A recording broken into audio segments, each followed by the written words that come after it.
Today we are talking the business of green.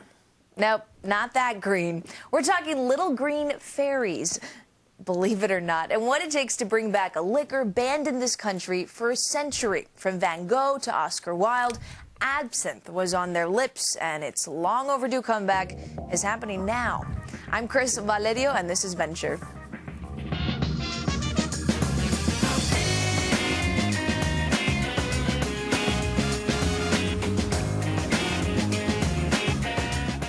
Welcome to Venture, the world of small business and big ideas. We welcome Viridian Spirits founder, president, and CEO Jared Gurfein to the program. Absinthe, nicknamed the Green Fairy for its hallucinogenic spirit. In the 1800s, the elixir was all the rage in Paris, but by the early 1900s, it was banned in the U.S. and France. A victim of the wine industry's smear campaign, prohibition, and the drink's unsavory reputation. It was rumored to have driven Vincent van Gogh to cut off his ear. Now, the Little Green Fairy has returned again, becoming a fixture at cocktail bars. You may have seen the drink being prepped at your local speakeasy. It's called luching. You can thank Viridian Spirits founder Jared Gurfein for bringing her back. He was a lawyer at Jones Day when he decided to launch the legal battle to get the century-old ban on importing absinthe lifted. The U.S. Department of Agriculture was concerned about a chemical found in a key ingredient, wormwood. He worked with his master distiller, Ted Bro, to develop an absinthe that had acceptable amounts of wormwood in it. We produce absinthe exactly the way that it was done 100 years ago, using, of course, historically accurate amounts, green anise, sweet fennel, and Artemisia absinthium, the forbidden herb, and wormwood. Turns out, the way it was always made actually met the U.S. regulatory requirements.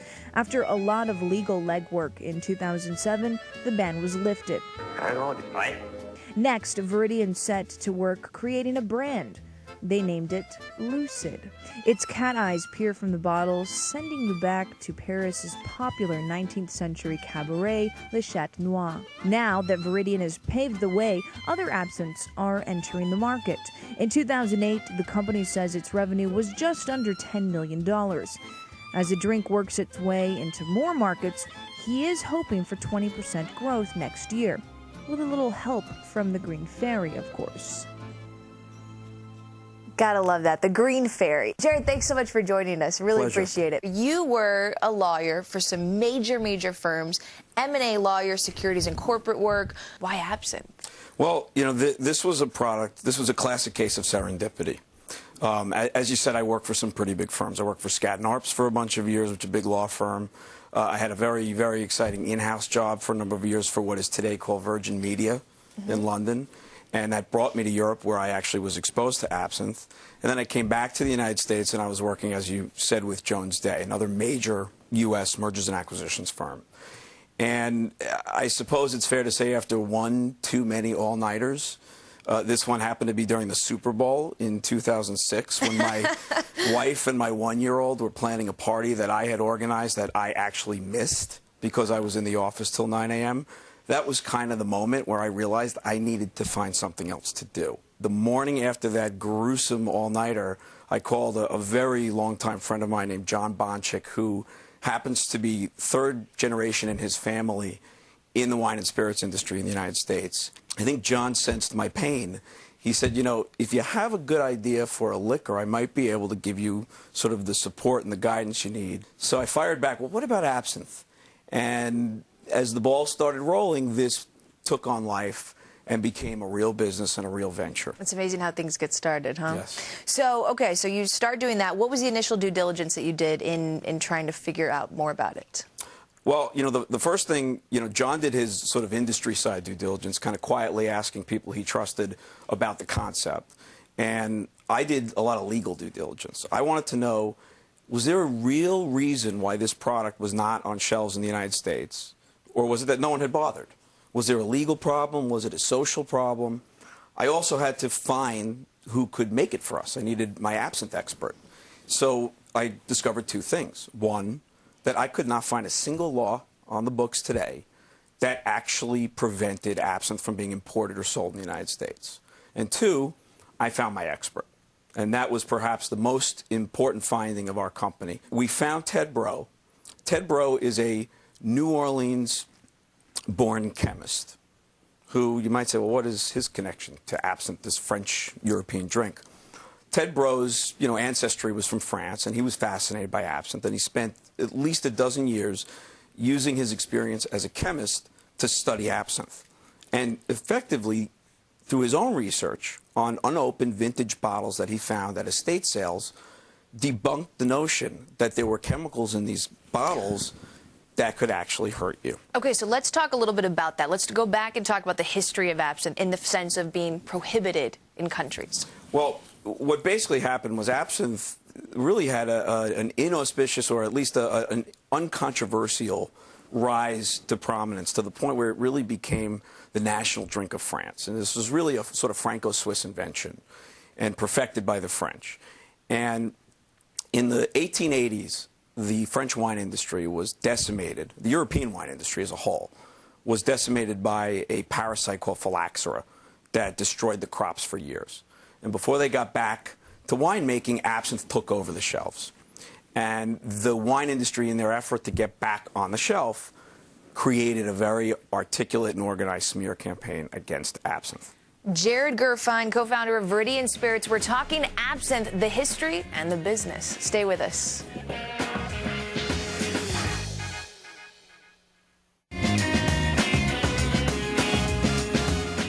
Welcome back to Venture. I'm Chris Valerio. We're with Jared Gurfein. He's a co-founder of Viridian Spirits, and we were talking a little bit about the history of absinthe, but let's talk about kind of the controversial part, and that's where, specifically where it comes from. And there's a substance, wormwood. Within that substance, there's something called, I guess, thujone? Thujone. Okay, so that's the substance that was blamed originally for many years for being hallucinogenic, well, and you said psychotropic. it exactly right. It was blamed. It was an allegation. It was never proved. And, in the wine industry and the temperance movements combined zeal to remove absinthe from the shelves for a myriad of reasons, they hung their claims on this chemical thujone that no one had any real scientific proof that it meant anything, did anything, or even wound up in the finished bottle. Well, you said proof, and that's kind of the real reason it's 124 proof. Well, yeah, I mean, that's right. I mean, any highly alcoholic product that's abused or a low alcohol product that's abused can cause problems. And what they did was they pointed to any example they could find of alcoholic abuse, even if absinthe was the tip of the iceberg, was one sip after a day of wine drinking. And they would blow that up and look what thujone and wormwood have done again. What Ted Breaux discovered is that the amount of thujone in a properly made absinthe from 100 years ago was so infinitesimal that it matched the amounts that would meet U.S. and EU requirements today. Okay, so now you said about a legal process, but you weren't the first to actually do this legal process. So when you started looking at the legality of this, I mean, you must have seen that other people had been trying to kind of get into this. I know specifically Kubler Absinthe was trying to do this. So what did you learn from them, and how did you take that a step further? Well, it's sort of interesting that you mentioned Kubler, which, by the way, is, another authentic product that comes out of Switzerland. It's a Swiss style of absinthe. I actually reached out to the Kubler distillery at about the same time that I was speaking to Ted Breaux, before we had made a final decision on who we wanted to partner with. And the gentleman from Kubler, from Switzerland, when I approached him, said, well, we've been trying to do this, but all we have is, I think the quote was, all we have is a big fat legal file. Can you help us? And, not that I had any reason not to work with them, but it turned out Ted Breaux was a better match for us, and I'm very glad that that's what we decided to do. So talk me through this legal process. It dawned on us that not too many big companies probably had bothered to approach the government about this, that this was still sort of an artisanal, niche kind of community, village, cottage industry kind of thing that was still on its sort of upswing. What was the market cap? I mean, worldwide, what was the penetration? Nobody has a full set of statistics, but I'm willing to bet that we doubled it by just the sales of Lucid last year. But what we figured was, A, we were well funded. The partnership is entirely self-funded. Between how much did it take to start it up? What was that initial base? The initial capital that we put in, just to knowing that we weren't going to be selling for a while we waged the legal battle, was a few $100,000. Total investments in the low seven figures. It's nowhere near what most companies assume you would have to put in to get to 10 million in sales in your first full year. We were able to be very efficient with PR, with very good relationships with our distributors, and a good distribution strategy. So how much of that went actually towards this legal process? I mean, how much did you end up spending in trying to get this passed? It's hard to pin it exactly because we spent legal fees on trademarks and things like that, but we spent close to 7 figures on legal fees. I mean, it was not inexpensive. And it's because it had to be sort of a battle of attrition. The way we broke through what had been a stop sign at the government to everyone that had come before was through sheer consistency and persistence. I mean, you were on the phone with I read the Tobacco Tax and Trade Bureau every day. Someone was talking to somebody at TTB daily for months and months. And finally, after we presented them both legal arguments showing that absinthe was simply not illegal, arguments that I drafted, even showing that the 1912 ban was never valid, and then presenting them factual historical information that Ted Breaux helped us compile. Finally, we had to just break through with a full-on lesson on absinthe to get them comfortable that this was not just code for drugs in a bottle. They finally opened their eyes and said, you know, we would like to hear more about this. March 5th, they sign it, make it legal. It's the National Absinthe Day, I've heard. That's I read right. that. But they said essentially you can import things with the name absinthe, but it had to be third joint free through a certain amount, correct? Talk to me a little bit about the boundaries on there. What was wonderful about the final outcome was that, you know, reasonable heads prevailed. And the labeling restrictions, which I think they've been pretty loose with recently with some of the entrants I've seen, frankly, which is a little frustrating. But it hasn't hurt us because we're happy with our label. The only label restrictions, you know, were things that we were happy to have on the label. And they did not require some kind of a disclaimer about thujone on the label. And as you said earlier in the program, the amount of thujone in Lucid is exactly what you would have found in a pre-ban absinthe. So that was not in any way a shackle on us. As long as Ted could go about making absinthe the old-fashioned way with whole herbs and no dyes and whatnot, the thujone winds up in the right place anyway. And that is Jared Gurfein talking absinthe. Stay with us. You're watching Venture.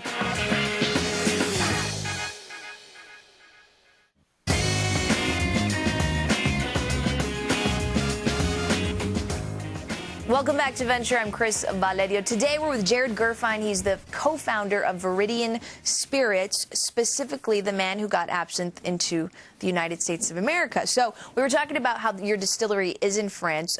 It's got pretty historical significance. When we partnered with Ted Breaux, he was already partners with the Combier Distillery in the Loire Valley in France. The Combier Distillery is still utilizing ironwork designed by Gustave Eiffel. It is a historical landmark and a national museum in France. And it has ancient copper absinthe alembics that were literally used 150 years ago to make absinthe. And we are still using that equipment. Okay, so you have the pedigree here. So let's talk about the challenges of actually working with a production line that is in France and bringing that to the U.S. So Sure. what was the greatest challenge in setting that up to begin with? A lot of what had to be done was organizing, you know, the source of bottles, tea corks, you know, the wrap, the encapsulation for the top of the bottle. These were things that were on our plate to organize because the packaging and the branding came from us. The herbs and the base spirit, which make the absinthe, thankfully Ted Breaux and his partner Franck Schwan, the owner of the distillery, had years of experience working with the growers. And I think Ted had really been planning someday to be ready to do this on a mass scale. At what point had you quit being a lawyer? Well, you know, when John and I and Eddie and Leon started the company, I kind of eased myself out of the law firm to a part-time job. And I did that for a while. Once we were ready to actually, once March 5th hit, and it was 2007, and it was time to start selling and getting all across the country distributors, that is when I stopped. What were the cost challenges then at this point? Did you have to go out and raise more money to actually begin the production line process, to get those first shipments out? You know, we were very efficient and savvy, and we were able to finance entirely from within the partnership. And, you know, we financed in stages. As we saw capital needs, we trickled them in as needed. And thankfully, we had such a boom year that our financing needs have been very minimal. But the capital challenges in the beginning were largely, you know, aside from the legal fees and getting the labeling and the branding, being ready to pay the distillery for the container of product. Thankfully, Eddie and I, based here in New York, with no experience in the liquor industry, got our first shipment of about 250 cases air-shipped to us so we could get going. Typical shipment is thousands of cases. This was an air shipment. Eddie and I hit the streets, and in 4 days, in May of 2007, we sold out 250 cases to guys with no experience. Going door to door. Literally going to stores and restaurants in New York, showing them the New York Times article that had come out about the product. Now, what are the transportation costs now?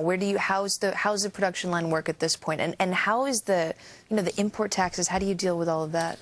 Well, for most of our logistics, we have a very, very effective third-party outsourced solution based on Long Island called MHW. And what they do is they deal with the actual logistics of bringing everything in through customs, putting it in the warehouse, holding the product for us, dispersing it to the distributors. This is an active distillery that had other products, so they knew how to package a product. They knew how to bottle a product. Once we identified the design work in the bottle, we wanted them to use a lot of that they were able to handle, and they're contractually supposed to deliver us a fully packaged product. Our job, and the biggest challenge for us, has been to keep all the pieces in line. Make sure he's calling the bottle maker enough, make sure the herb grower's involved. We supervise that, even though the distillery does a great job keeping everything together. So you have this production line, you get those air shipments. How did you set that price point? In the U.S. market in particular, and in many markets, you don't price up, you price backwards. You say, what shelf price do we want to hit so that we don't destroy ourselves with too little margin? And we knew if we went too high, we'd price ourselves out of any contention. So, on the other hand, we were faced with a very expensive product.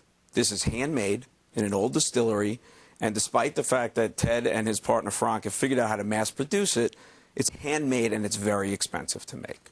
So we had to find a compromise between, eating a little margin, but still pricing at an effective price that wasn't too high. Stay with us. You're watching Venture. That's Jared Gurfein, co-founder of Viridian Spirits. We're talking absinthe.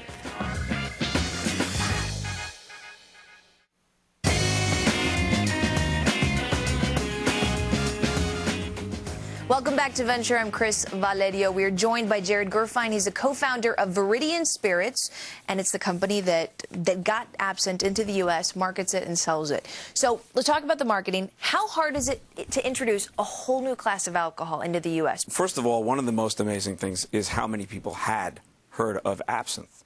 So we were the beneficiaries of being the first to kind of dig into that sort of undercurrent of interest that already existed. It's why it was showing up in movies. But how did we market it? A lot of education, a lot of hands-on with a lot of bartenders using a very small staff, meant going all over the country. We deliberately worked with distributors to push this into 50 states as fast as possible. Did you have to negotiate with each state? Well, the way the distribution of spirits in the United States works is there are effectively a handful of large players that are in many, many states. And we were very fortunate, thanks in no small part to my industry partner, John's long-time relationships in the industry, to be able to tap into large distributors who could give us access to multiple states. So how many distributors do you have at this point? I don't know the actual number, but maybe it's a dozen different companies, but 2 or 3 of them control our distribution in a huge number of states. And it is worth mentioning that we recently engaged with Van Gogh Imports, the importers and owners of Van Gogh vodka, to sell for us. Which is the father of one of your founders' company, That's right? correct. So again, these relationships, very important. Absolutely. You are getting penetration into restaurants. To give you an example, in New York City, the Waverly Inn, one of our first customers puts a traditional absinthe fountain on the table for the client, for the restaurant goer, filled with ice water, a glass, an absinthe spoon, and a sugar cube, and you do it yourself. You mix the water and the sugar into the shot of absinthe, and you consume it in the very traditional Belle Epoque style. Now, you mentioned the spoon and the specifics, so there's a whole kind of hardware into consuming this. Have you guys thought about going into the business of creating that and distributing that? We do sell these things, actually, on our website, on drinklucid.com. And we have, from time to time, the spoons especially are a very easy thing for us to hand the distributors to use as point-of-sale material. And in some cases, a less expensive version of the fountain or some of the special absinthe glasses, classic French accoutrement. And you guys are buying that abroad? And we have producers in Asia that make a lot of this is proprietary. Some of it is stuff that we have branded for us, but yes, correct. Now, the obvious question here is you pave the way to allow this to come into the country, but that means that other companies can also sell it. And there's been a huge influx of different companies selling absinthe on the market now. So what percentage of the absinthe market would you say that you guys have at this point? We are still, by every industry report or anecdotal report we've gotten from a distributor, a good majority of all absinthe sales. I mean, in some markets, maybe 80–90%. Do you feel the competition getting greater? Yes. It's a higher price point. And you yourself said this year, you grew your $10 million in your first year, but this year you're going to be flat, perhaps even a little bit under. So